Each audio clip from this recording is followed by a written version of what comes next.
What is up guys, Thunder Studios here, and today I'm going to be taking a look at the Transformers Legends Deluxe Class Scourge. So I was able to find this guy online for around 40 bucks, which isn't too bad considering this is like from Japan and is like quite old.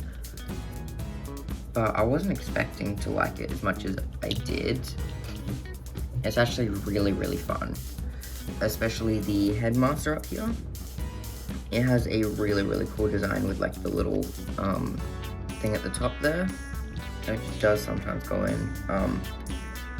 But also like the face in general, it looks really cool. And just popping that off and taking a closer look, yeah, it just looks like a mini Scourge. I don't know the exact name for this guy because I don't read Japanese on the box, but it still looks really cool. And you just slot that back on. He's really well painted though, especially on their legs and on the back wings. Like these sections are molded, but these sections on the front are entirely painted. Same with the arms here, the legs and the torso, that's really well painted, and especially the head there, with like two different tones for the moustache and the head. That looks really good. And overall, this just feels pretty decent in hand. You know, it does still feel like a Titans Return figure, like still not the best plastic quality, and as you can probably tell, it's sort of like creaking a bit, and some of the areas are a bit loose, like their hands, they tend to go in because there's no locking point, and you know, it's not bad, but it's also not the best either. As for his weapon, it just comes with this, and you can sit the headmaster in it with like the little slot there. I do find that a bit weird, and it also comes with this gun that you can slot on the top, which is for bulk mode. As for the articulation, it is the same as a regular headmaster for the head. It's just got a ball joint. The arms, they can only go out to that far. Considering there's like a ball joint and quite a gap there, I wish they would have like cut that part there to make it go out even further, because it does kind of suck. You can lift that up, but that's mainly for transformation. It has bicep rotation, elbow bend to 90, and the wrist can fold in, but that's due to the transformation. There is no waist joint. I don't think that was all too common in Titans Return figures. Legs kick up to that far, back that far, go out to the side on soft ratchets, which is really nice to see. Has a knee band, which doesn't go the full 90 unfortunately, and yeah, nothing at the ankles, because yet again, this is a Titans Return figure. I mean, it's not too bad for posability, especially in the legs, like the soft ratchets. That does quite a lot. But the arms, yeah, they do kind of suck. You can't really get them anything past that. And you can move like the wings out of the way if you do want to move the arms backwards. But that's really about it. As for the transformation, you just take the headmaster, and I did forget to put that up last time, but yeah, you take him and just put him up to the side for now. Same with the weapon. Take that, shove them out the way. The first thing you're gonna want to do is take the arms, that, and just fold them up and take that into that. Do the same on the other side. Once you have done that, just lift up this whole bottom section, rotate it, then fold in the feet here, unfold this part here, and just rotate the legs and just fold them in on themselves, that,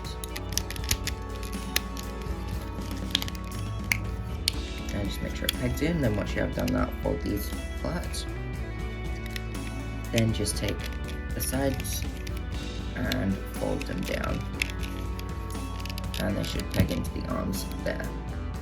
And as you can see, that's a very simple transformation, but it works surprisingly well.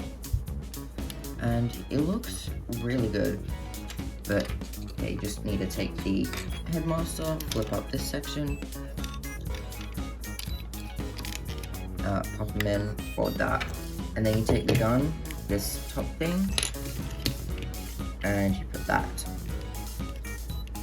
on there like that, and that completes the look. And if you did want to, you can have the gun there, but it really doesn't look too good, but that's an option. So yeah, I really like the detail on this with like the wings fold down, and I like the intakes there. And I see it reveals a Decepticon symbol, and I also really like how this is painted with the dark blue and just the regular blue and the light blue there. Those colors really go well together. The thing I don't like is that this is very loose. It does tend to like flop down. Yeah, I do wish these like tabbed into them, but they don't, so they just flop that. And also these tend to come like, these tend to not tab in all that well. Other than that, this is pretty solid. Like, there's not really any gaps in this, and it's very fun to transform. That's one thing I've got to give this credit, even if it doesn't look too bad in robot mode, like the transformation is very, very, very fun. So let's get this guy transformed back up, and I'll give you my final thoughts. Well, one of my thoughts on this video. Well, the transformation, if you can tell, is really, really, really fun. It's simple, it's got like 10, 12 steps, but yeah, it's really, really fun.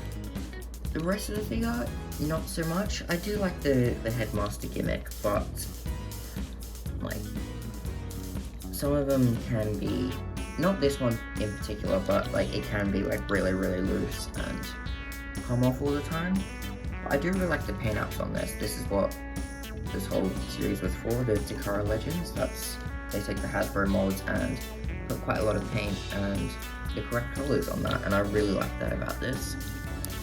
But what I don't like is the plastic quality. It does feel like not up to standard. Like, if you do get this in hand, you can probably tell it's like quite, I don't know how to explain it, but it's not like modern Transformers, to be honest. But the vehicle mode is pretty good, and the robot mode doesn't really feel like Scourge. That's what I like about the Studio Series 86 one, which I do have. I have the sweet version of that, and hopefully we'll review it someday. Yeah, I definitely prefer that as a Scourge, but as an overall figure, this is much, much better. So, it's hard to give this a score, but in my personal opinion, I'd say 6.5, considering price and everything. You know, this is quite, I wouldn't call it rare, but like uncommon. For 40 bucks, I do think I got my money's worth. Like, this is very fun, but like, if you can find it for a decent price now, I'd say go for it if you did want this. If not, I'd just say go for the Studio Series 86 one. As like a Scourge in whole, but like, this is very, very fun nonetheless. As always, don't forget to like, subscribe, and comment your thoughts on this figure down below. Peace.